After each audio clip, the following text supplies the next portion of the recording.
Radio Salsa every Monday at 9 p.m. with DJ Angus Flaco and Michelle SalsaButterfly on InvincibleRadio.com.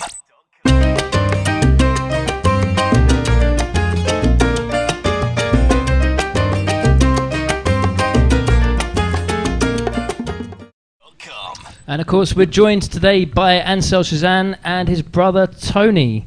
And good evening to you guys. Nearly forgot about that one. Hi there, good evening. And right, well, we just had a very interesting phone call with Donna. We're going to be doing the 1 to 100 competition coming up again. Now, you say you've travelled. You went to Moscow 2 weeks ago. Where's the furthest place you've been for with your job? Hong Kong. Hong Kong. God. Yep. So how many times a year would you normally get away? Oh. Twice a month. Oh yeah. Yeah. Times. God, do you know what? I'm in the wrong job. I think we're in the wrong job, Michelle. We need to become examiners. I am thinking of retraining as we speak. Now, what entails for... Because I know one of the clubs where we're working at, they've just started doing a student UKA exam. What does that entail? What exactly does that mean that they need to do? That's a different thing. That's for amateurs, really. And they're basically doing what we call medal tests. Okay. Amateur assessments. And different levels. They're doing bronze, silver, gold. And we're looking for, each time they do another level, we're looking for more to come out of them. Right. So to start with, they're bronze, the basic steps, mainly concerned with watching and keeping in time. Okay. And doing the steps properly. The next part, come on to silver, a few more difficult steps, right. And start moving the body. Okay. Things like this. So their dancing's improving as well as learning more steps. And so there's a kind of... like a reward, not a reward as such, but like a certificate for each stage. They get a certificate, that's okay. right, with a nice, it's like an A4 sheet. Sorry, Paul, I'm waving it again. It's an A4 certificate, okay. And about a 3-inch diameter disc sets into it. So it's just a basic sort of, it's like, it's just a basic sort of, you put me off my foot. Sorry about that. It's just a basic kind of just a dance demonstration, is it, that they just need to perform for you? Because obviously the teacher's one is a lot more complex. There's a lot more to it, isn't there? There's a lot. Is there a theory side to that one? Is there? Yep. You want to hear about that? With pleasure. Oh yeah. The teacher and the professional one's totally different, and there are 4 sections to that. The first is demonstration. Okay. Well, they have to do 4 dances, their choice, but they have to dance it as leader and follower. Is that 4 different styles of dance, or is it? Can be. Or just 4 different routines in salsa? No, it could be salsa on 1, Cuban salsa on 2. Okay. Salsa, bachata, merengue, cha-cha-cha, Argentine tank, whatever you want. Your choice for 4 dances. Oh God, well, I'm gonna be stuck then. I'll only be doing salsa on 1 and attempting salsa on 2 and rueda and Cuban. But we can pick. Is there a specific time that they have to dance for? Or? No, they dance, and whilst they're dancing, and once I've seen enough, I'll say to them switch. Okay. Switch over to the leader or follow, whichever they're doing. Okay. That's the first part. Right, demonstration. Number 2 is theory, where we spend about an hour sitting down, talking. Talking about salsa, the theory of it, how it works.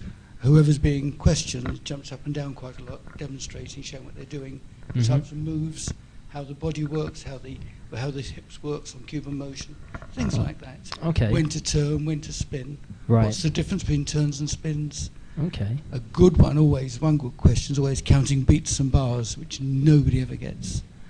Most peculiar. Counting beats and bars. Oh yeah, I know. I think I could get around that one. Okay.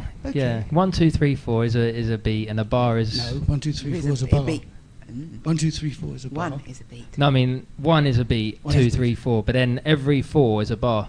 Yes. That's what. See, you corrected. That's not what you said. Okay, well it came out wrong. But then you've got to accumulate because you're counting beats and bars. Okay. So it's 1, 2, 3, 4, 2, 2, 3, 4, 3, 2. Okay. 4, 2, 3, 4. Right. Okay. I've I remember that from my tap dancing days. There you are. So that's tap dancers. You did tap dancing? Yeah. I did Singing in the Rain at the Bloomsbury Theatre with my umbrella, I'll have you know. Was it outside? No, it was inside. It was inside. It was a very. It's on video. I've got proof. But you'll never see it. I love it. Yeah. Okay.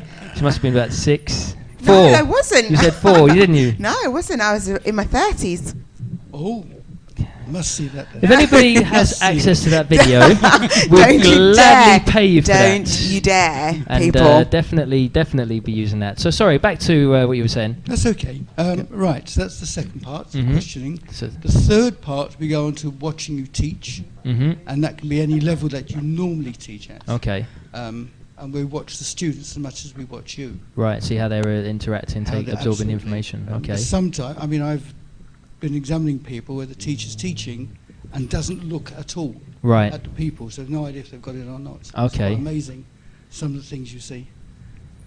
I can tell you some stories. Oh, I've been. Well, the thing is as a teacher myself, I've been to lessons, and the thing is, I always learn from other teachers. You know, I think, oh, they could have said that, and they could have said this. So I'm always kind of picking up when, even if I haven't done another lesson, somebody else's lesson for a long time. But when I do, you know, you kind of sort of pick things out, and you sort of realise where you can improve your own sort of teaching. So, Just to give you a little example, I examined somebody who did their teaching on stage with a head mic. yeah, She had her back to the class, and she taught.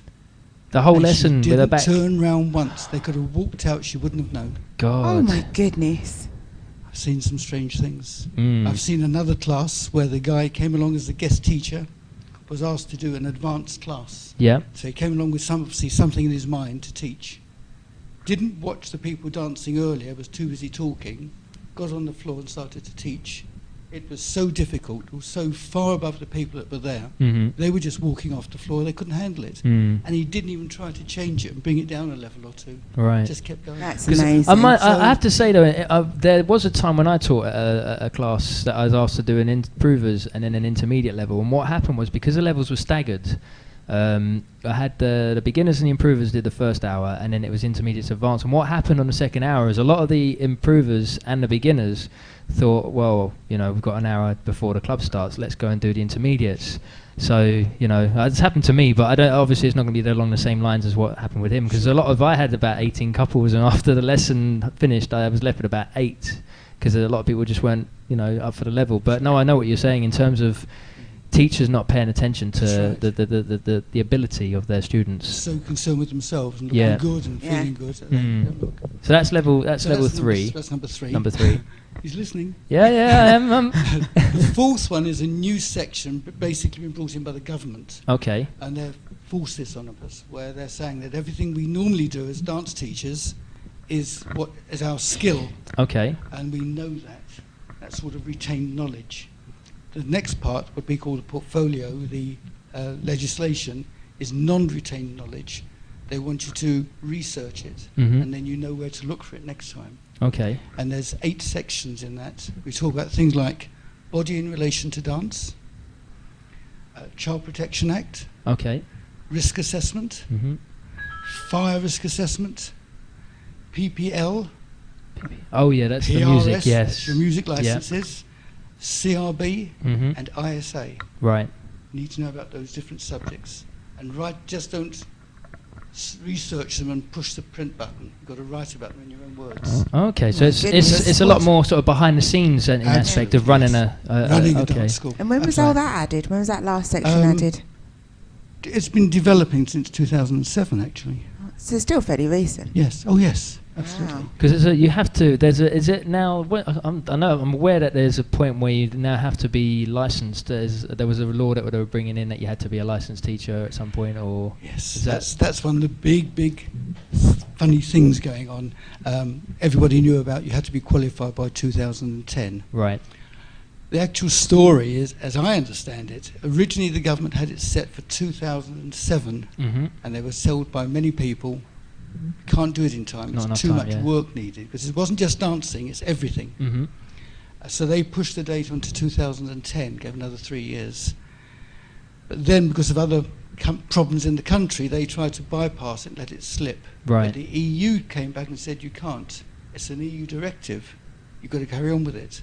So governments have let it happen, but slowly, and do it through age groups. Right. So if you teach in schools, That's the day schools, priority. then you must have to become a priority. That's right. Okay.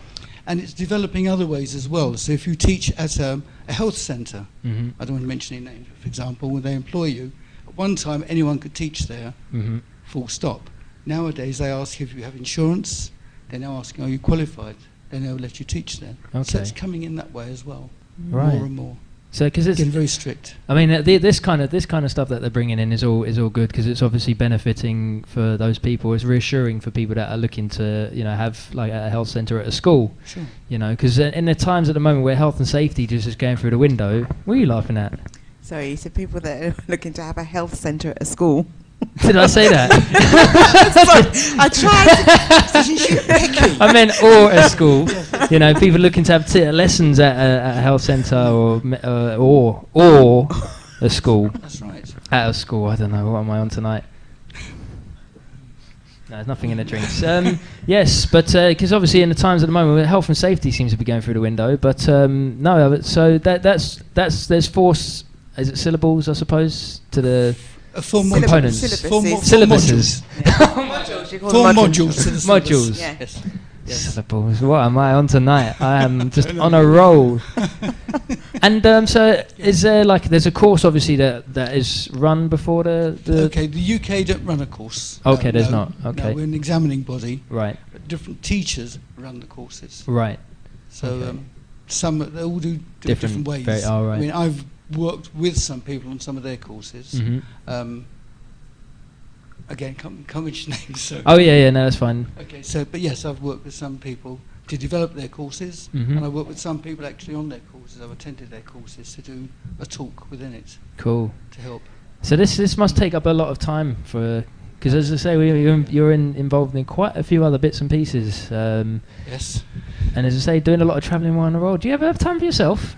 Not really. Do you ever actually? There's a question for you. Do you ever actually go out and are you able to go out and have your own time where you go and dance and your own social Oh time? yes, I do that. And which kind of dance do you kind of which you've got a favourite kind of dance, or you just do across the board? Just across the board, depends where I'm going that night or Yeah. whatever it is. It depends which day I have off. Okay. As to where I can then go. And how many days off in a week do you normally get, or is it more a case of how many in a month? Yeah. Normally working 7 days a week actually. So. Ooh, Heavy okay. schedule. One way and another. I won't be applying just yet. Okay, we're going to go on to the next track, and the next one is by El Gran. Radio Salsa every Monday at 9 p.m. with DJ Angus Flaco and Michelle SalsaButterfly on InvincibleRadio.com.